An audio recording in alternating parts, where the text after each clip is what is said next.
Hello guys, welcome to our channel multi talented. So guys, जैसे हमने GK live test की series start कर रखी है, वैसे मैं अब आपके सामने साइंस लाइव टेस्ट की सीरीज़ भी लेके आ रही हूँ। ठीक है, साइंस लाइव टेस्ट की सीरीज़ अब आपके सामने आएंगी। सो इस साइंस लाइव टेस्ट की सीरीज़ में आपको बहुत सारे क्वेश्चंस देखने को मिलेंगे जो सीधे आपके एग्ज़ाम में आएंगे। ठीक है, तो ये आपके लिए बहुत ज़्यादा बेनिफिशियल है। सो चलिए करते हैं स्टार्ट। ये है आज हमारा साइंस लाइव टेस्ट 1। ये पार्ट में नहीं होगा, ये मैं आपको पूरा आज साइंस लाइव टेस्ट 1 करवा दिया, कल 2, 3, 4 ऐसे चलते जाएंगे। जैसे जीके की जो है आपके पार्ट्स में मैं करवा रही हूँ, वो 40 क्वेश्चंस ज़्यादा हो जाते हैं, इसलिए ये साइंस लाइव टेस्ट पार्ट में नहीं होगा। क्योंकि मैं लेके चल रही हूँ आरआरबी में जो है साइंस के क्वेश्चन ज़्यादा से ज़्यादा 10 ही आएंगे, तो उस हिसाब से मैं आपको प्रैक्टिस करवा रही हूँ। ठीक है, सो इसमें मैं आपको ये जो है सीरीज़ आपकी एक वीडियो में एक सीरीज़ होगी। ठीक है, चलिए करते हैं स्टार्ट। फर्स्ट क्वेश्चन है ये आपके सामने, 1 कैलोरी जो है इक्वल होती है किसके? 1 कैलोरी बराबर होती है, ये आपका ऑप्शन है, बताइए। इसका जो आंसर होगा 4.2 जूल। ठीक है, 1 कैलोरी आपकी 4.2 जूल के बराबर होती है। ठीक है, चलिए इसका सॉल्यूशन देख लेते हैं।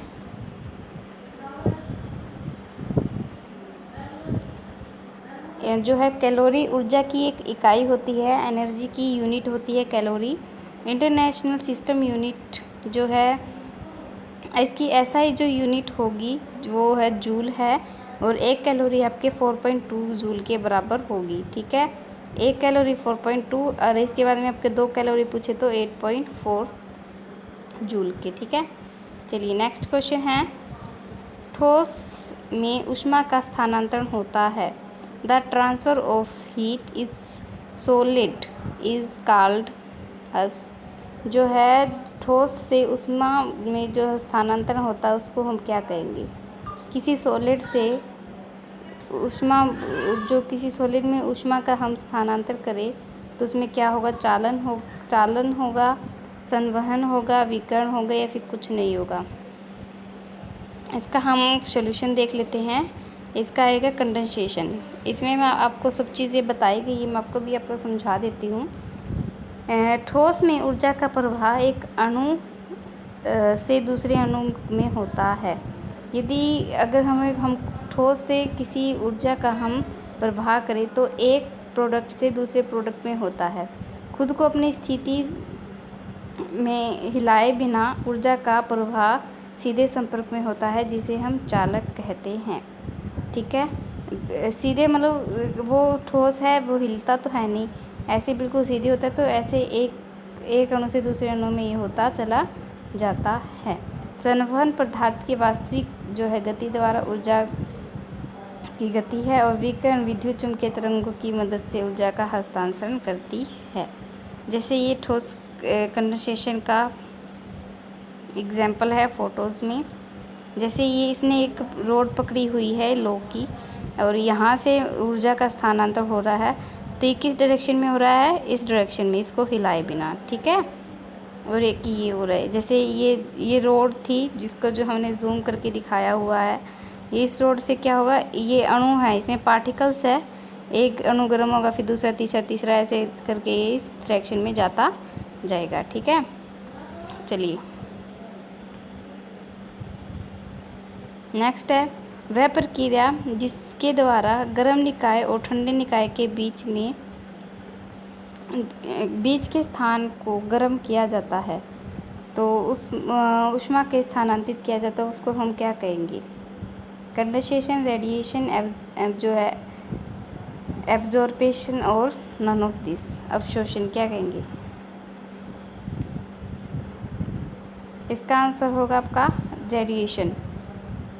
देखिए, एक पार्टिकल से दूसरे पार्टिकल में जाए उसको हम कंडेंसेशन कहेंगे, ठंडे से गर्म की ओर जाए उसको हम क्या कहेंगे? विकिरण। ठीक है, विकिरण ऊर्जा का जो है हस्तांतरण की एक विधि है जो ऊर्जा स्रोत और गर्म वस्तु के बीच में किसी भी संपर्क पर निर्भर नहीं करती। ऊर्जा जैसा कि चालन और संवहन के साथ होता है, थर्मल विकिरण द्वारा खाली स्थान के माध्यम से गर्मी प्रसारित की जा सकती है, जिसे अक्सर अवरक्त विकिरण कहा जाता है। इस प्रकार एक पदार्थ का इलेक्ट्रोमैग्नेटिक रेडिएशन एक अच्छा उदाहरण जैसे बेंजीन बर्नर, ठीक है, बेंजीन बर्नर का उपयोग करके एक टिन में पानी को गर्म किया जाता है। शुरू में विकिरण का उत्पादन करती है जो टिन कैन के गर्म करती है। टिन फिर चालन के माध्यम से पानी में ऊर्जा स्थानांतरित करता है और गर्म पानी फिर संवहन प्रक्रिया से ऊपर की ओर बढ़ता है, ठीक है।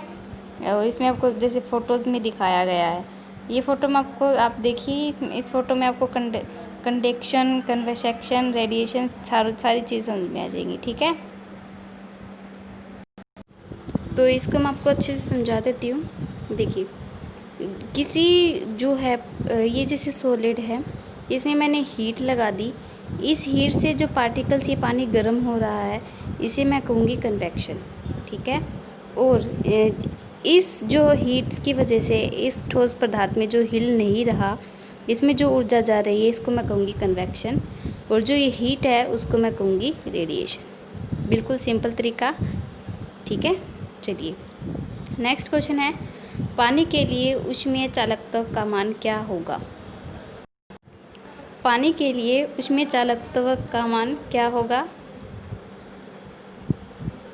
0.58, ठीक है, 0.58 जो है ऊर्जा हस्तांतरण के लिए एक पदार्थ की क्षमता का माप, पानी की तापीय चालकता 0.58। निम्नलिखित में से कौन सा द्वितीय श्रेणी के उत्तोलक का उदाहरण है?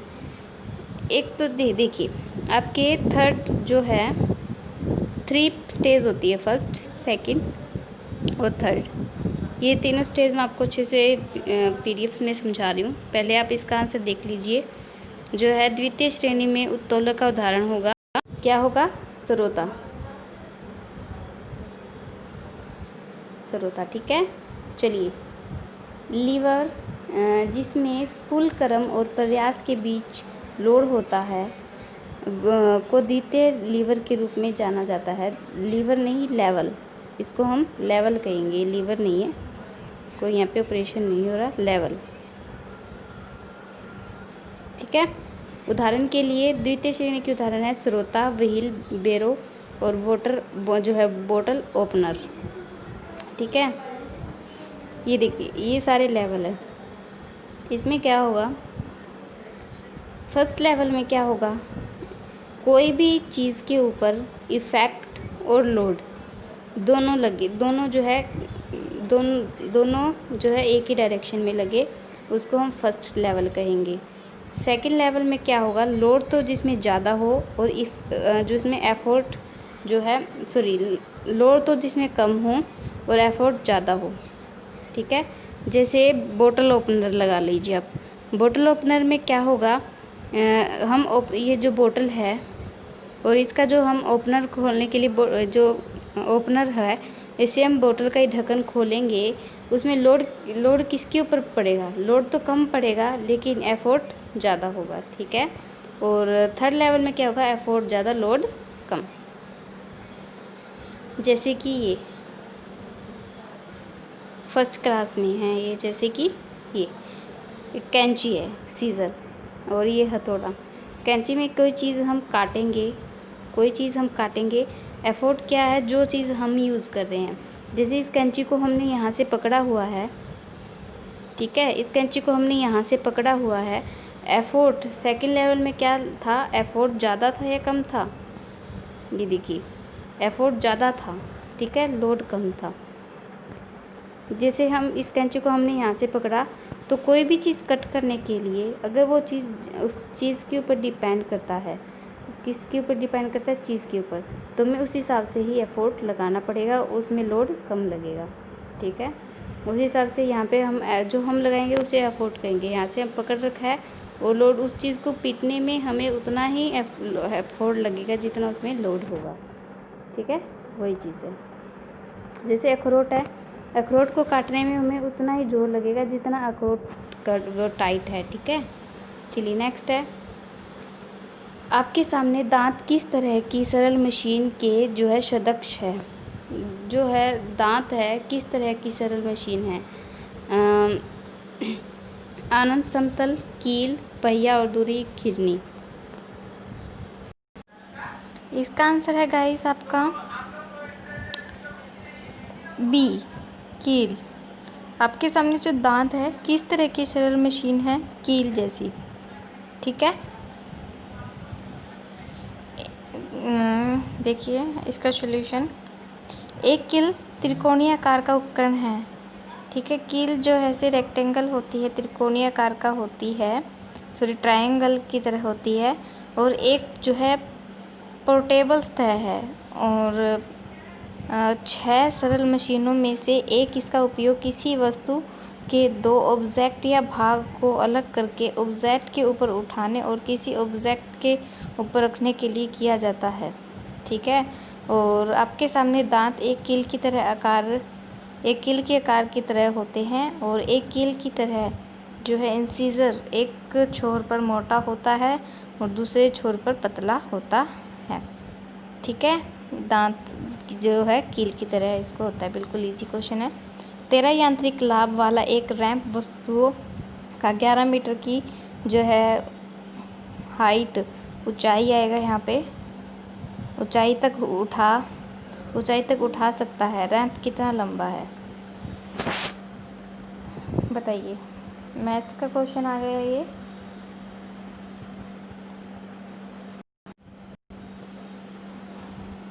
देखिए इसका आंसर होगा 13 जो है यांत्रिक लाभ वाला एक रैंप वस्तु को 11 जो है मीटर की ऊंचाई तक उठा सकता है। तो वह कितना लंबा, लंबाई निकालिए तो 13 इंटू में 11 करेंगे हम तो 143 मीटर। ठीक है, इसका सॉल्यूशन देख लेते हैं हम। यदि उसकी MA मैकेनिकल एडवर्टाइज जो off ramp, length off ramp और हाइट ऑफ रैंप, ये इसका फॉर्मूला है। तो इसका MA = 13 है, हाइट 11 है, ये हमें क्या निकालना है, लेंथ ऑफ रैंप, तो इसको हम x मान लेते हैं। तो इसके अंदर हम रखेंगे 13 = x बाय 11। x निकालेंगे हम 13 इंटू में 11, तो x आ जाएगा आपका 143 m। ठीक है, नेक्स्ट है, बोतल का ढक्कन खोलने वाला यांत्रिक उदाहरण है। यह जो है बोतल का ओपनर खोलेंगे तो उसका जो है यंत्र का उदाहरण क्या होगा, स्क्रू, उत्तोलक, घिरनी या फिर ramp.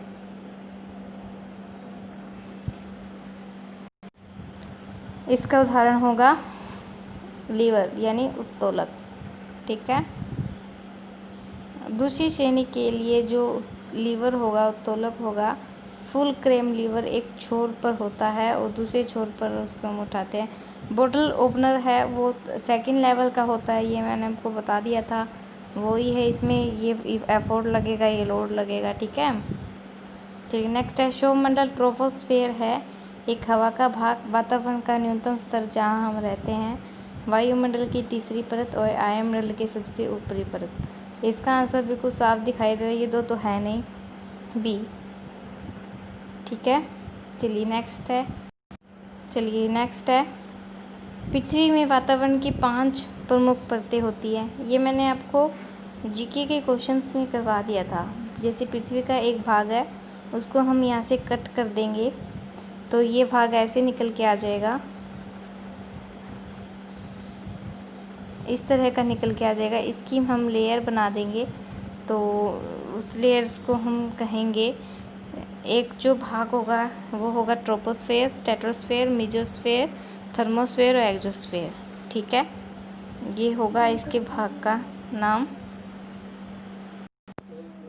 First of all troposphere जो होगा उसकी जो वो कहाँ से लेके कहाँ तक होगा, 0 से 7 मील तक।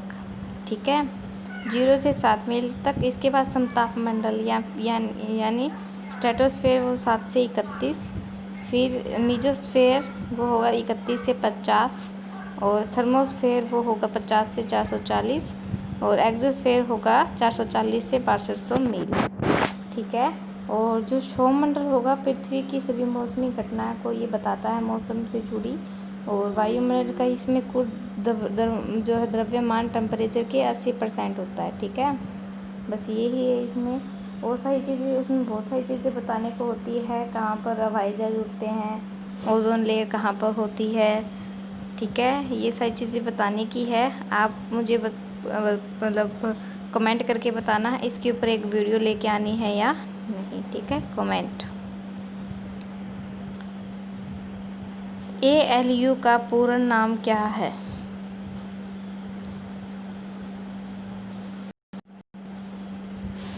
ALU का पूर्ण नाम अर्थमेटिक लॉजिक यूनिट। ठीक है, चलिए इसका सॉल्यूशन देख लेते हैं। अर्थमेटिक लॉजिक यूनिट एक डिजिटल सीक्रेट है। इसका उपयोग जो है अंकगणित और तर्क संचालन के लिए यूज़ किया जाता है। कंप्यूटर में सक्रिय प्रशासन इकाई यानी CPU यानी सेंट्रल प्रोसेसिंग यूनिट के मूलभूत निर्माण खंड का प्रतिबिंब करता है। आधुनिक CPU में बहुत शक्तिशाली और जटिल ALU होते हैं। नेक्स्ट क्वेश्चन है ये आपके सामने, 3.5 इंच फ्लॉपी डिस्क की क्षमता कितनी होगी?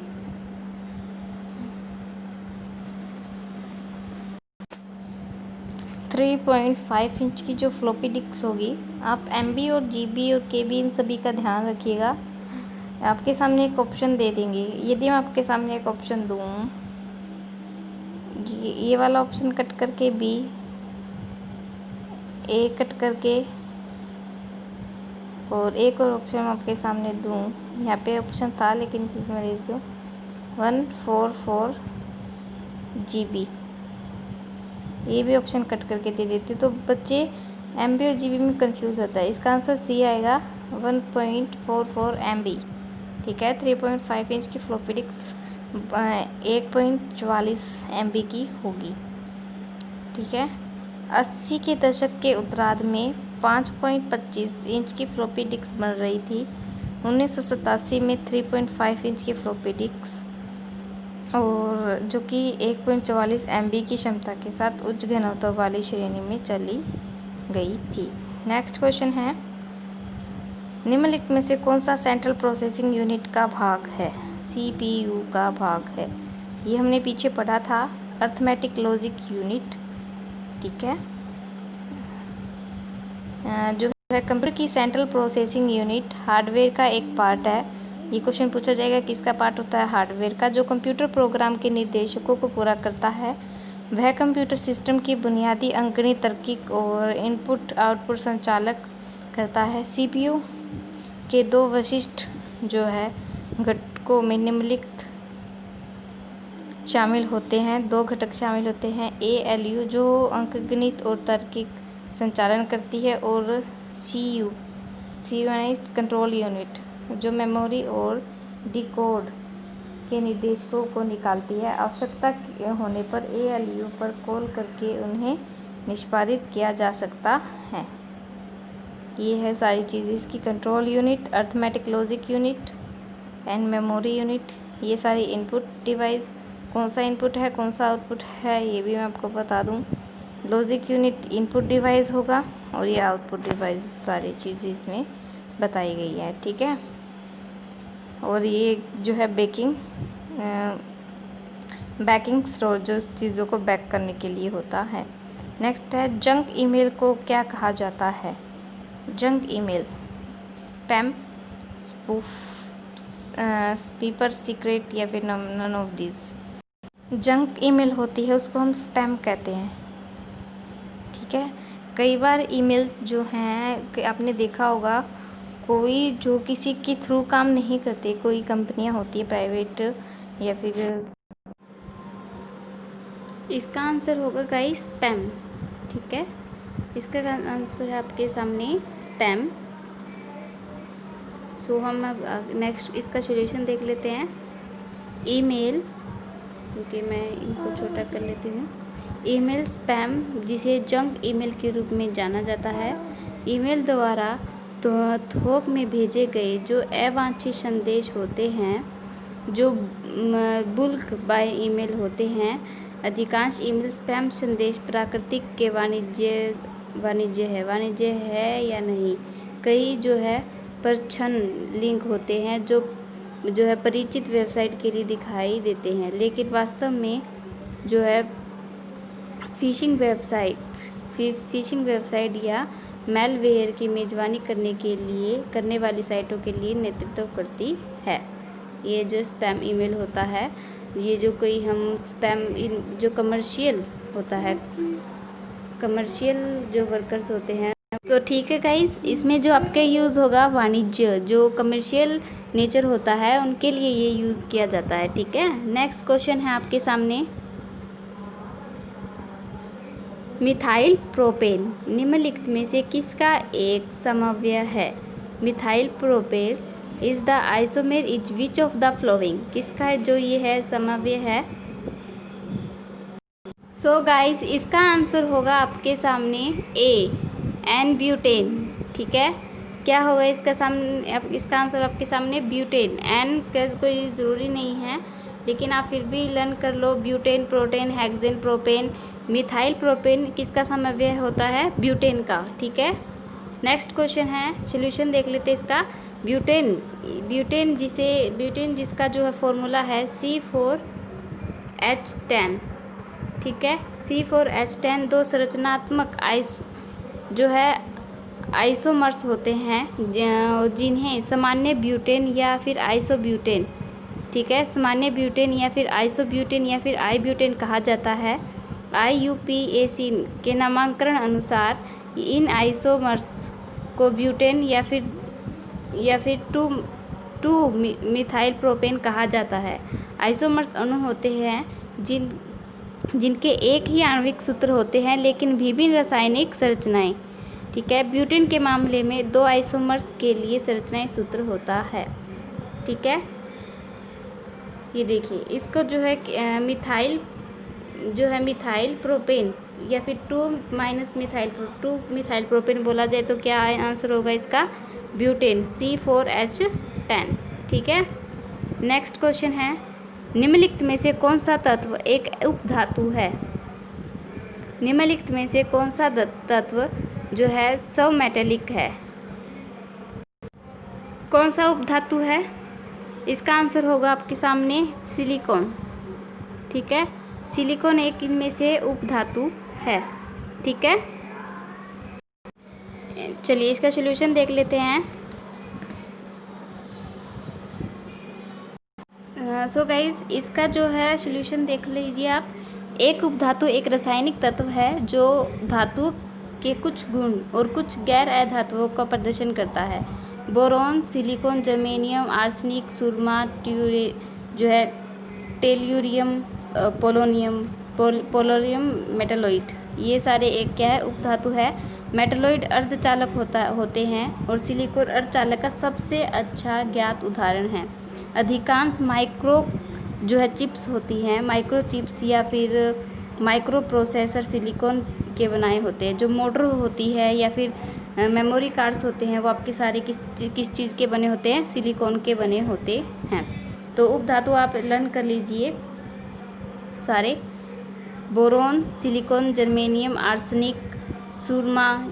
ठीक है, एंड जो है इसको हम एंटीमनी कहते हैं। ट्यूटेरियम या फिर इसको टेल्यूरियम या फिर पोलोनियम मेटालोइड इसको कहा जाता है। यदि यहाँ पे सिलिकॉन की जगह बोरोन होता तो सबसे पहले आंसर बोरोन लगाया जाता। ठीक है, चलिए नेक्स्ट क्वेश्चन है, जो आपका श्रृंखलन का गुण प्रबल होता है, किसमें होता है? श्रृंखलन यानी जो चेन बनी होती है, चेन हम सबसे ज़्यादा किस चीज़ की बनाते हैं? एटॉमिक चेन जो सबसे ज़्यादा हम बनाते हैं कार्बन। ठीक है, डायमंड में भी कार्बन की चेन्स बनाते हैं, ग्रेफाइट्स में भी कार्बन की चेन्स बनाई जाती है। ठीक है, तो सबसे ज़्यादा जो श्रृंखलाएं होती है वो किस चीज़ की बनाई जाती है, सबसे इसका प्रबल गुण किस में होता है, कार्बन में। इसका सॉल्यूशन हम देख लेते हैं। रसायन विज्ञान में एक श्रृंखला में एक ही तत्व के परमाणु का जुड़ाव है। एक श्रृंखला या एक अंगूठी का जो है आकार खुला होता है यदि इसके सिरे एक दूसरे से बंधे नहीं हैं या बंद है। यदि एक अंगूठी है तो चक्रीय यौगिक से बंधी होती है। श्रृंखलन कार्बन के साथ सबसे आसानी से होती है, जो लंबी श्रृंखलाओं की संरचना से बनाने के लिए अन्य कार्बन परमाणु के साथ सहसंयोजक बंध बनाते हैं, यानी कोवलेंट बॉन्ड बनाती हैं। ठीक है, यह जो है प्रकृति में कार्बनिक यौगिक की एक विशाल संख्या में उपस्थिति का एक कारण होती है। चलिए नेक्स्ट क्वेश्चन आपके सामने, किस गैस को उसकी ठोस अवस्था में शुष्क बर्फ भी कहा जाता है? ड्राई आइस किसे कहा जाता है? ड्राई आइस किसे कहा जाता है? कार्बन डाइऑक्साइड यानी CO2, ऑक्सीजन, नाइट्रोजन या फिर हाइड्रोजन?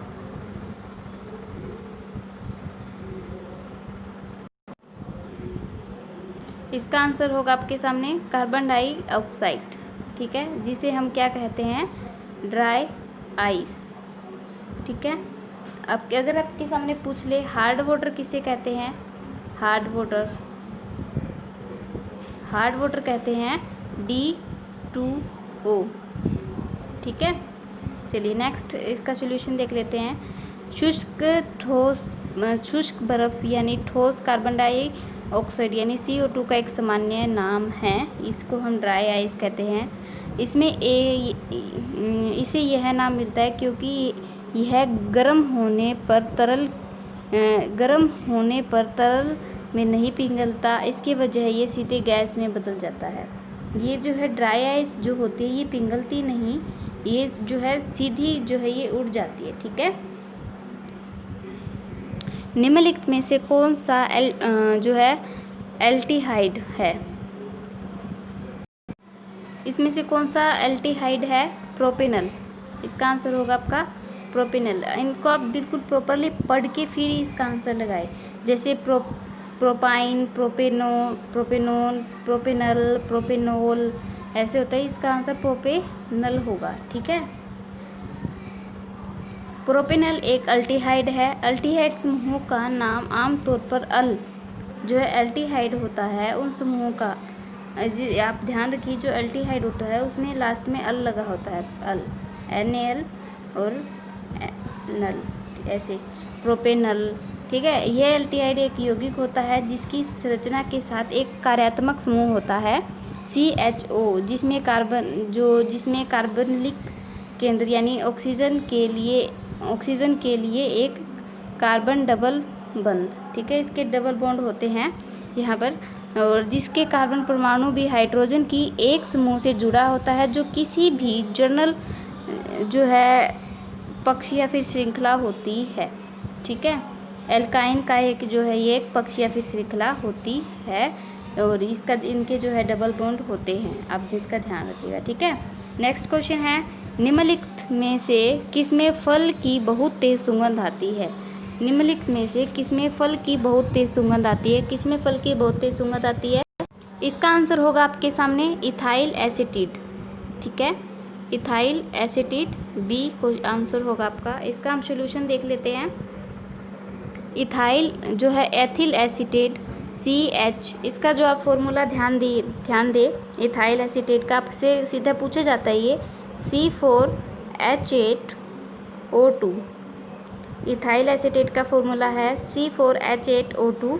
एक जो है सरलीकृत सूत्र है, इसको या फिर हम ऐसे लिख सकते हैं CH3COO CH2 और CH3।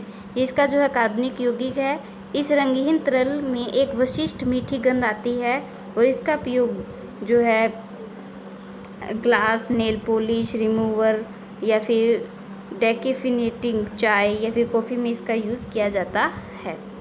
ठीक है, डेकेफिनेटेड चाय या फिर कॉफ़ी या फिर ग्लूज जो आपके गोंद होते हैं, ठीक है, नेल पॉलिश रिमूवर, इनमें इसका यूज़ किया जाता है। नेक्स्ट क्वेश्चन आपके सामने ये है, नेक्स्ट क्वेश्चन आपके सामने ये है बल्क मिनिस्टर फ्लूरीन। इसको आप ऐसे लिख सकते हो, ये थोड़ा सा मिस्टेक से लिखा जा रहा है, आपसे पढ़ा नहीं जाएगा। ये बल्क मिनिस्ट्रेल फ्लूरीन, ठीक है। ये एक किसका अपरूप है? किसका अपरूप है ये? इसका आंसर होगा आपके सामने कार्बन। ये किसका अपरूप होता है? कार्बन का अपरूप। सोल्यूशन देख लेते हैं हम इसका। बल्क मिनिस्टर फ्लूरीन कार्बन का एक एलोट्रोप होता है। इसे हम किस नाम से जानते हैं? C50 और C60 कार्बन परमाणु शामिल होते हैं। इसे फुटबॉल के आकार का जो है व्यवस्थित जो है पेंटागोनल या फिर हेक्सागोनल कार्बन चक्र होता है। यह कट्टरपंथी महत्तर और नैनो तकनीक में से महत्वपूर्ण अनुप्रयोग होता है, ठीक है। नेक्स्ट क्वेश्चन आपके सामने, इसका आंसर दीजिए आप मुझे। जंग लगने में 3 घटकों की आवश्यकता होती है, किसकी? देखिए, सबसे पहले तो आपको जंग किस पे लगता है? आयरन पर, यानी लोहे पर। तो इनमें से आपका A और D तो कट हो गया। और उसके बाद में जो आयरन है किसके साथ रिएक्शन करेगा? हमारे घर में नाइट्रोजन तो होता नहीं, ऑक्सीजन होता है, यानी हवा होती है, तो हवा के साथ रिएक्शन करेगा। और जंग अधिकतर किसकी पाइपों में लगता है? अलमारियों में कभी जंग लगा देखा है? अगर वो नमी हो तो वहाँ पे जंग लग जाता है अलमारियों में। तो सबसे ज़्यादा पाइप में लगता है, तो वहाँ पे क्या होता है? मॉइस्चराइज़र यानी नमी। तो इसका आंसर होगा आपका B, ठीक है। चलिए सॉल्यूशन देख लेते हैं। जंग को होने के लिए लोहा, ऑक्सीजन और नमी की आवश्यकता होती है। एनोइड जो है एनोडिक विखंडन या ऑक्सीकरण, जिसमें हम जो है जंग लगने के लिए फॉर्मूला होता है 2Fe रिएक्शन करेगा 2Fe2 प्लस 4-3। ऑक्सीजन की रिएक्शन होगी O2 प्लस 2H2O, या फिर इसमें कैथोड कमी होगी। और जो आयन और जो हाइड्राक्साइडिक आयन होता है लोहे की हाइड्रॉक्साइड बनाने के लिए प्रतिक्रिया करता है। इसका जो है साफ सटीक जो फॉर्मूला होगा, इसको हम कहेंगे लोहे का ऑक्साइड, यानी रेड रस्ट की उपज के लिए ऑक्सीजन के साथ प्रतिक्रिया करता है। तो इसका फॉर्मूला होगा 2Fe2 प्लस 4OH। ये रिएक्शन करके क्या बनाएगा? 2Fe होल ट्वाइस OH2, ठीक है। एक तो ये, या फिर आप इसको ये भी लिख सकते हो Fe2O3.H2O, ये, ठीक है। ठीक है, ये इसका जो है सॉल्यूशन है, आप इसको अच्छे से पढ़ लेना। नेक्स्ट क्वेश्चन है, सेब में निम्नलिखित में से कौन सा अम्ल होता है? आंसर होगा आपका मैलिक एसिड, A, ठीक है। जो है सेब में मैलिक एसिड होता है, ठीक है। सॉल्यूशन देख लीजिए इसका। ये देखिए, जो सेब में मैलिक एसिड पाया जाता है अंगूर के रूबर। ये देखिए, मैलिक एसिड सेब में होता है, अंगूर के रूबर्स में होता है, और इसका फॉर्मूला C4H6O5, ठीक है। यह एक डाई कार्बोक्सिलिक एसिड है और इसका उपयोग खाद्य योजक के रूप में किया जाता है। नेक्स्ट क्वेश्चन है ये आपके सामने। नेक्स्ट क्वेश्चन, प्रकाश संश्लेषण के दौरान हरे पौधे सूर्य की प्रकाश की ऊर्जा का उपयोग कार्बन डाइऑक्साइड और पानी को संश्लेषित करने के लिए करते हैं, क्या? ग्लूकोज, ठीक है। कार्बन डाइऑक्साइड हो गया, पानी हो गया, सूर्य का प्रकाश हो गया, तो इसमें क्या फिर होगा? ग्लूकोज।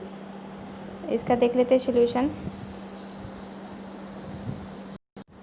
प्रकाश संश्लेषण के माध्यम से पौधों में ग्लूकोज का जो है प्रोड्यूस होता है, उत्पादन होता है। इस प्रक्रिया में पौधे सूर्य के प्रकाश को अवशोषित करता है और कार्बन डाइऑक्साइड और पानी को ग्लूकोज और ऑक्सीजन में परिवर्तित करता है, ठीक है।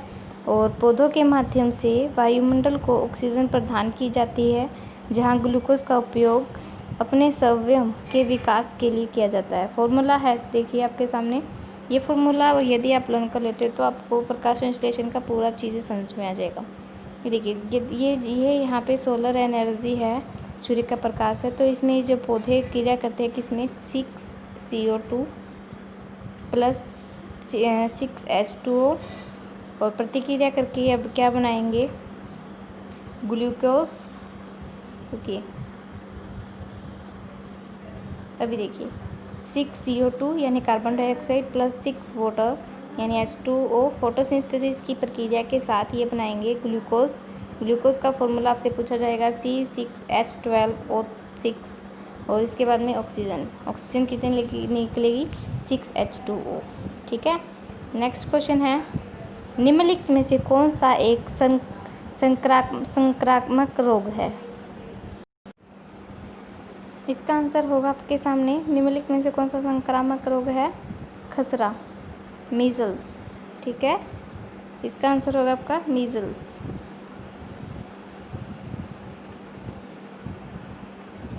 देखिए खसरा एक अत्यंत संक्रामक रोग है। यह एक वायरस से होने वाली बचपन की गंभीर बीमारी होती है। यह आसानी से खांसने, छींकने या फिर संक्रमित व्यक्ति से बात करने से फैलता है। खसरा बुखार, नाक बहने, खांसी के साथ शुरू होता है। ये जैसे मीजल्स होता है उसमें ऐसे ऐसे बॉडी हो जाती है। ठीक है, नेक्स्ट क्वेश्चन है, उभयचरों के अध्ययन की जो है संबंधित जो प्राणी विज्ञान की शाखों को क्या कहते हैं।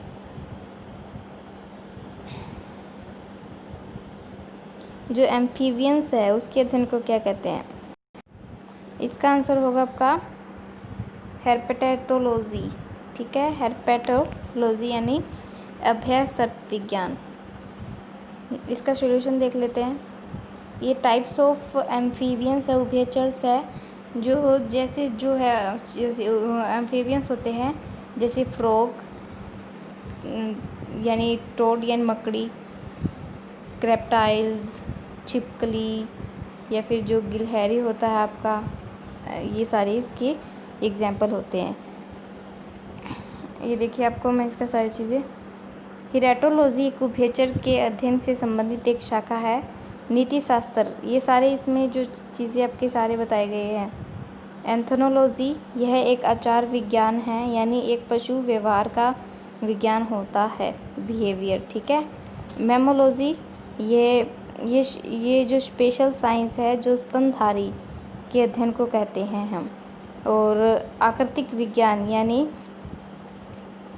मॉर्फोलॉजी, यह जो चीज़ों के अध्ययन को कहते हैं, study of type of forms.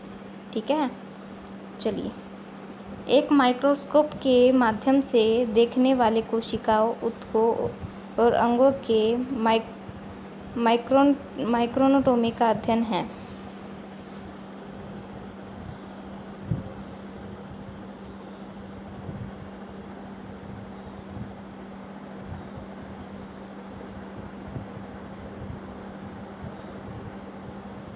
एक माइक्रोस्कोप के माध्यम से देखे जाने वाले कोशिकाओं, ऊतकों और अंगों के माइक्रोटोमी का अध्ययन है। इसके अध्ययन को हम क्या कहते हैं, इसके अध्ययन को हम कहते हैं हिस्टोलॉजी यानी ऊतक विज्ञान। ठीक है, देखिए ऊतक विज्ञान माइक्रोस्कोप के माध्यम से देखी गई कोशिका और ऊतकों के अंगों के माइक्रोनोटोमी का अध्ययन होता है। ठीक है, माइक्रोस्कोप्स के अध्ययन को कहते हैं हम।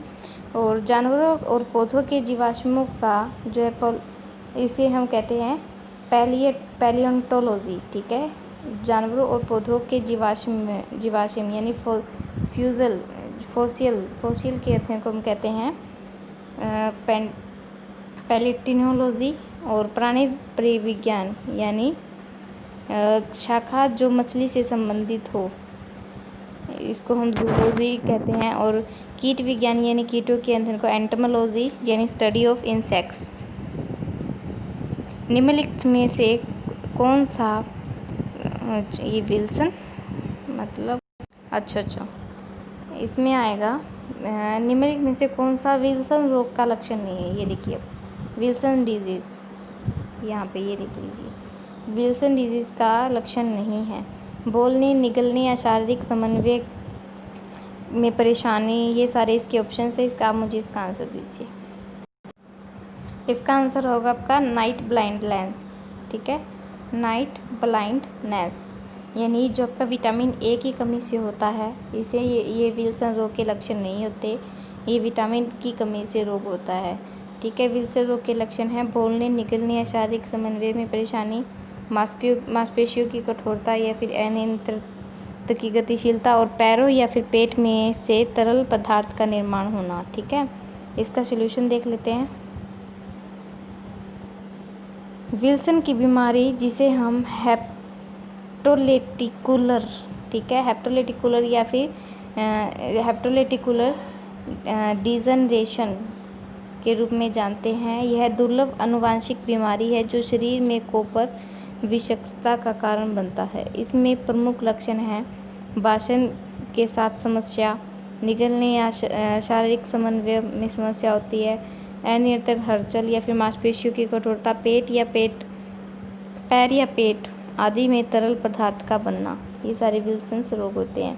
इसमें ये किस किस को प्रभावित करते हैं?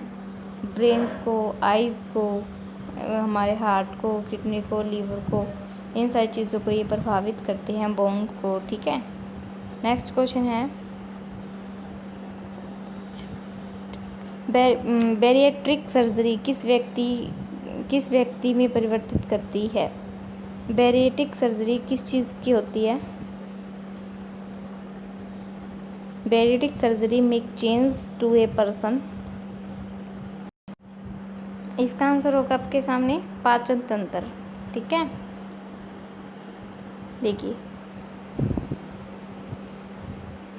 गैस्ट्रिक वाइप्स जो है, गैस्ट्रिक बाईपास और अन्य प्रकार के जो है वजन घटाने वाली सर्जरी, जिसे सामूहिक रूप से बैरिएट्रिक सर्जरी के रूप में बैरिएट्रिक सर्जरी कहा जाता है। यह सर्जिकल परिवर्तन पाचन तंत्र बनाती है। गैस्ट्रिक वाइप सर्जरी इसमें आम प्रकार की वेट लॉस सर्जरी है, जिसे BMI या फिर भारतीय स्वास्थ्य समस्या यानी वेट रिलेटेड हेल्थ प्रॉब्लम जैसे कि टाइप 2 मधुमेह, उच्च रक्तचाप या फिर गंभीर स्लीप एमिलिया को बनाए रखने के लिए इसका यूज़ किया जाता है। ठीक है,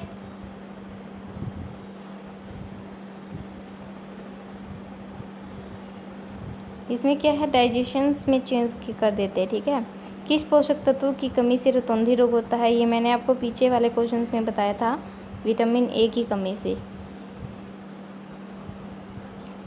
देखिए विटामिन ए की कमी से जो है वो आपका रतौंधी नाइट ब्लाइंडनेस रोग होता है। ये वसा में घुलनशील विटामिन है। ठीक है, वसा में घुलनशील विटामिन है। यह विकास, प्रतिरक्षा प्रणाली और अच्छी दृष्टि के रखरखाव के लिए आवश्यक है। आप मुझे ये बताइए, वसा में घुलनशील और पानी में घुलनशील विटामिन कौन सा है?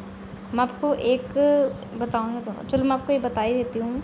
कमेंट करके आप मुझे आंसर नहीं देते, प्लीज़ आप मुझे कमेंट करके भी आंसर दीजिए और हमारे चैनल को लाइक, शेयर एंड सब्सक्राइब कर कीजिए। ठीक है, क्योंकि बहुत अच्छा कंटेंट मैं आपको दे रही हूँ और आप मुझे लाइक, शेयर एंड सब्सक्राइब करोगे तो मुझे भी मोटिवेशन मिलता है। ठीक है, वसा में घुलनशील और पानी में घुलनशील विटामिन कौन सा है? आप इसको रन कर लो, KEDA कीड़ा, और बच गया वो यहाँ पे होता है B and C। ठीक है, KEDA ये तो वसा में घुलनशील होते हैं और पानी में घुलनशील होता है BC। नेक्स्ट क्वेश्चन है, मादा पुष्प किस भाग में निषेचन करता है? मादा पुष्प, इसका बिल्कुल इजी आंसर है। बिल्कुल, मादा पुष्प किस में जो है, किस भाग में निषेचन करता है? ओवरीज। ठीक है, इसका सॉल्यूशन देख लेते हैं। फूलों का निषेचन अंडाशय में होता है और कलंक का एक पराग कण का एक छोटी ट्यूब भरता है और एक पराग ट्यूब एक पुरुष युग्मक को एक अंडाकार में एक मादा युग्मक से मिलने के लिए ले जाता है। ये सारी इसमें जो है इसकी प्रतिक्रिया इसमें दी गई है। ठीक है। ओवरीज, इसमें एक ही ट्यूब बनती है जो मेल्स की ओर ले जाती है, ओवरीज बना देती है फिर ये, ठीक है। नेक्स्ट है डीएनए मुख्य रूप से कोशिका देश में संबंधित होती है। डीएनए मुख्य रूप से कोशिका में संग्रहित होती है। किस में संग्रहित होती है? इसका आंसर होगा डीएनए मुख्य रूप से कोशिका के न्यूक्लियस में संग्रहित होती है, स्टोर होती है, ठीक है।